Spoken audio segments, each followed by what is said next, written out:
Hey y'all, welcome to Falling in Love with Hope K.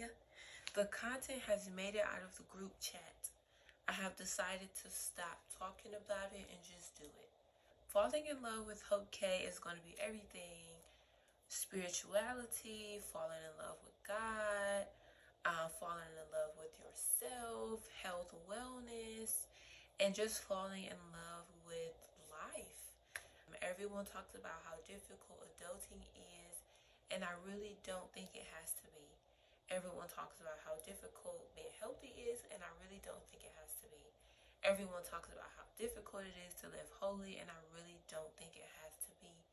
If you allow yourself to fall in love with it and fall in love with the process. So this is my documentation of falling in love with the process and just having a more positive outlook on life. So I'll also be introducing some of my poems. If you know me, you know that I write. I'm writing a book. I write poetry, but I don't perform because I'm so shy and insecure. Let's be honest. We're keeping it real. We're falling in love with the truth. And just my introverted nature and my shyness and my insecurities, like, oh, maybe people won't like this, just has prevented me from really putting anything out there. So my word for 2025 is visible. So I'm just working on some of the gifts and talents that I'm usually more afraid to share because they require me to be seen. I feel like in the year 2025, the Lord is calling me to be seen and to just step up more and stop willingly taking a back seat to everything. My first poem is called Will a BBL Really Kill Me? And it just talks about some of the insecurities that I have dealt with as a young woman and just some of the insecurities I have, if I'm being honest with y'all. It has been 2 years since I did my Accutane journey. If you follow me, you've seen that I was on Accutane. I started it in the January 2023 and I finished in that summer. So I did like 6 or 7 months of it. I honestly got results really quickly. And when I started it, I wasn't at the worst of my acne, so it wasn't that much. When you acne girly, you understand it wasn't that much to, I guess, cure compared to what my acne has looked like in the past. But I was just really, really tired of dealing with acne and the emotional roller coaster of having years of clear skin, then years of breakouts, years of clear skin, then years of breakouts, not knowing what was triggering it, not knowing how to handle it, using all these different soaps on the shelves, burning my skin. It was just an emotionally draining journey. And I was tired of it. I was tired of looking in the mirror and waking up being afraid to look in the mirror because I didn't know what new manifestation had grown overnight. And I just couldn't take it anymore. To some people, it's, oh, acne's not a big deal. Acne's not a big deal. Have you had acne? Have you had acne? Before you say acne is not a big deal, have you had acne? If the answer is no, then hush. I have had acne since like 10 years old. So at the point that I did Accutane, I was 26. I was over it. Something got to go, something got to give, and it's this. So I did Accutane. I had the dry skin. My ears were dry. My nostrils were dry. I had the nosebleeds, but my nose has been bleeding my whole life, so it really wasn't a big deal to me. The nosebleeds, I had the body aches, the dry skin, every symptom that they say you're going to have, I had it.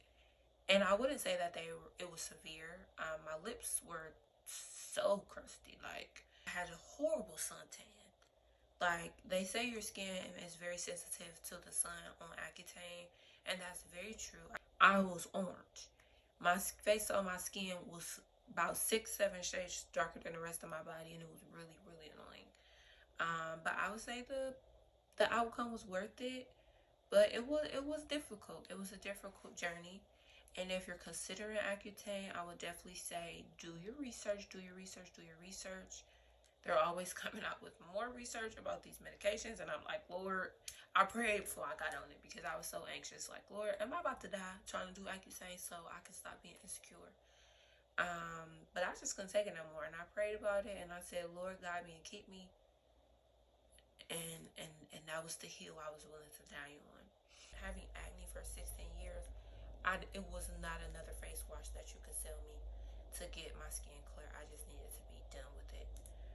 So I do still have acne anxiety. It sounds so trivial, and it is when you compare it to the real problems in the real world. But I have serious anxieties and fears waking up in the morning, just because when I had really bad acne, it was like you never knew what you were going to look like waking up. And that's hard for women. That's hard for women. Call me what you want, but that's hard. And I never knew what I was going to wake up looking like. I never knew what I was going to wake up looking like. I never knew what pimple I was going to have, what scar I was going to have, what pimple burst in the night on my pillow while I was asleep. Like, it was just so nerve-wracking. And I would stand in the mirror, like, when I was a kid and didn't really understand how bacteria spread. I would literally try to pop every single bump on my face, thinking if I pop every bump, then I'll wash my face, go to sleep, and then when I wake up, I won't have acne. So the psychological roller coaster of truly thinking and believing that, and then waking up with new pimples was like, that mean, what the heck? So it was stressful, man. I couldn't take it no more. And I had years of being acne free as an adult, and I'm thinking, oh, I'm done. Then I went to grad school, and I don't know if it was stress or changing environment or something was in the water, but my skin was always freaking out, and I said, no, no, ma'am, no, sir. So as my, I guess, Accutane anniversary, I've done a video like this before where I talk about the products that I use, but I wanted a more simplified version because I do not use all the stuff that I have used in previous videos. So I use the CeraVe face wash, the CeraVe lotion, I use vitamin E cream, snail mucin, azelaic acid, and sunscreen. I do use benzoyl peroxide because I do still get hormonal acne. Accutane does not cure hormonal acne. So when my period is coming around, I'll get inflamed acne under my skin. This is the side. Like, acne loves this side of my face. This side of my face, I might get 1 or 2 pimples. I do break out if I eat dairy, if I eat a lot of sugar, if I drink soda, if I use protein powder that has a dairy base. There's a lot of different things that makes me break out. Peanut butter. So I've just had to learn what my body doesn't like and stay away from it. So, drugstore, I have a prescription for this. Best benzoyl peroxide, way better than whatever they sell on the shelf at the store. It does not touch the prescription peroxide. My azelaic acid, I use this every single night.